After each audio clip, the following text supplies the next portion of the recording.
Halo YouTuber pemula, pasti Anda pernah merasakan kejenuhan di dalam membuat konten YouTube. Terkadang kita ingin muntaber, mundur tanpa berita, ya kan? Akhirnya diam saja karena memang perkembangan channel YouTube Anda begitu-begitu saja. Ketika Anda ingin semangat, maka dengarkan apa yang ingin saya sampaikan saat ini, ya. Setelah mendengarkan hingga selesai, insya Allah Anda akan bersemangat kembali.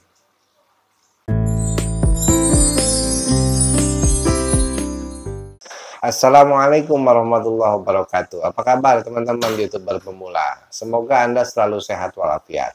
Sehat itu nikmat sekali. Dan sehat itu akan terasa nikmatnya ketika kita diberikan sakit, ya kan?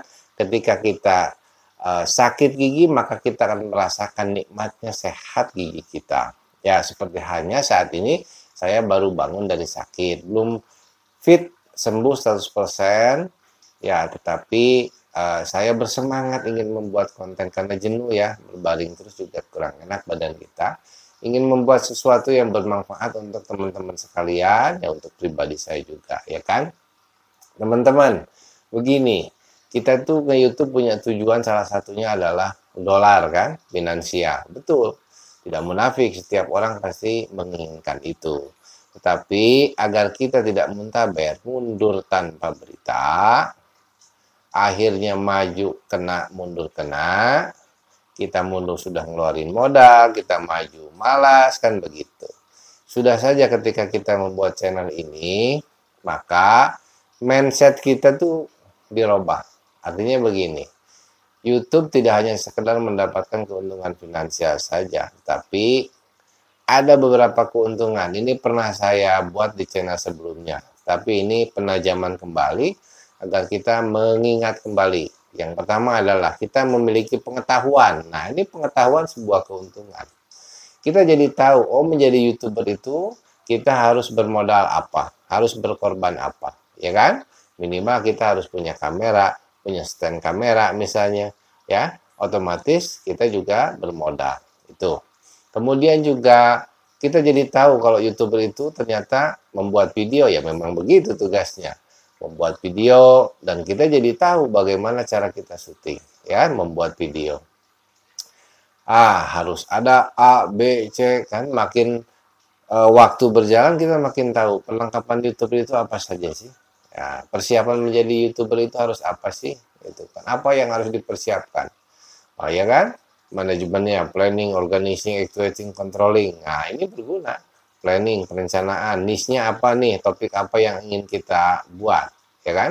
Kemudian job desk-nya, paling tidak pengaturan jadwal kerja kita sendiri, planning, actuating, ayo kita laksanakan, controlling kita kontrol, ya melalui metadata, ya melalui YouTube Studio. Bagaimana viewernya, bagaimana subscribernya, bagaimana retensi penontonnya, ya kan?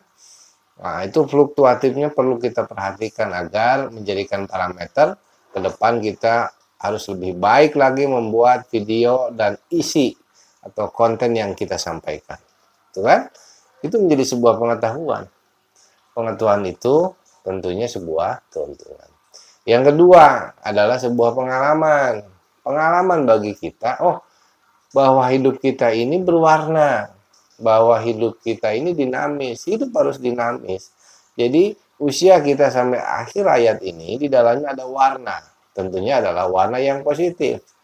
Nah, pengalaman ini sangat berharga sekali teman-teman YouTuber. Salah satu contoh, ketika kita melamar pekerjaan dulu, ketika fresh graduate, baru keluar kita sekolah dari SMA atau dari universitas, ya kan? Kita melamar pekerjaan yang tidak ada daftar riwayat kerja. Otomatis perusahaan lebih mendahulukan orang yang berpengalaman, ya kan? Terkadang kebanyakan seperti itu, sehingga jangankan untuk diterima, dipanggil pun juga tidak. Berapa puluh kita membuat lamaran, gitu. Tapi berbeda pengalaman saya ketika saya lakukan saja pekerjaan yang sekecil apapun, walaupun memang penghasilannya tidak seberapa, paling tidak ini menjadi pengalaman. Itu dulu prinsip saya seperti itu. Sehingga dari pekerjaan yang sedikit salarinya menjadi satu pengalaman, dua pengalaman, terus berpindah-pindah pekerjaan.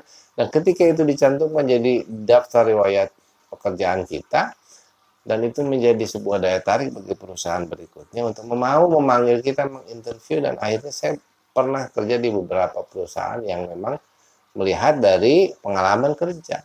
Begitupun dalam pengalaman di YouTube ini, kita harus yakin dan pasti akan ada manfaatnya kalau kita membuat konten YouTube-nya adalah sesuatu yang positif.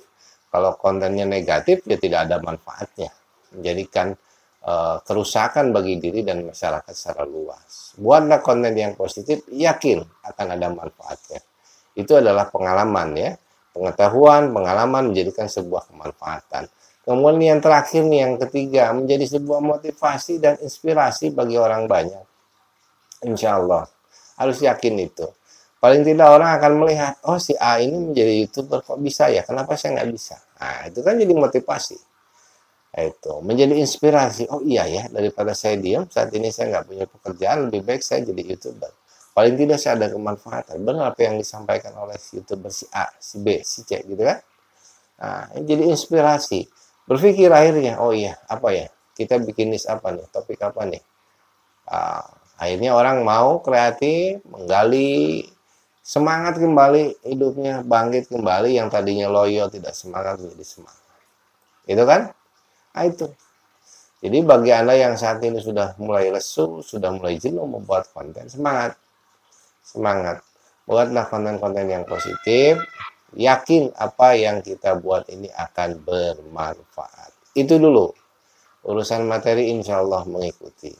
Allah Maha tahu apa yang kita perbuat. Karena rezeki itu sudah ada takarannya. Sebagaimanapun kita membuat video yang luar biasa bagusnya, secara visual, secara audio, secara konten, isi yang kita sampaikan, retorika kita luar biasa, settingan audio studio kita luar biasa misalnya. Tapi kalau belum waktunya, takdirnya tidak ada, atau memang ukurannya memang segitu, ada ukurannya, ya sudah, tidak bisa berbuat apa-apa ya kan.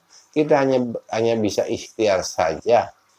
Itu makanya hanya saja paling tidak apa yang kita lakukan, Tuhan tidak akan tidur, akan melihat apa yang kita lakukan dengan ikhlas, niat kita positif, yakin apa yang kita lakukan akan bermanfaat apapun bentuknya. Manfaat itu apapun bentuknya akan bermanfaat bagi diri kita dan orang banyak. Mungkin dari apa yang kita lakukan ini tidak menghasilkan tujuan finansial atau dolar yang kita inginkan, tetapi Allah Maha Kuasa dari arah manapun bisa mendatangkan itu. Ya, kita tidak disadari terkadang kita mendapatkan sesuatu keuntungan berupa finansial, mungkin saja Allah mengganjar itu dari apa yang kita lakukan saat ini. Hanya saja tidak langsung melalui AdSense, tidak langsung melalui Super Tank misalnya, kan begitu. Maka sekali lagi, berkarya, berbuat yang positif agar kita hidup bermanfaat. Khairun nas anfa'uhum linnas. Selalu bersyukur dalam hidup ini. Assalamualaikum warahmatullahi wabarakatuh.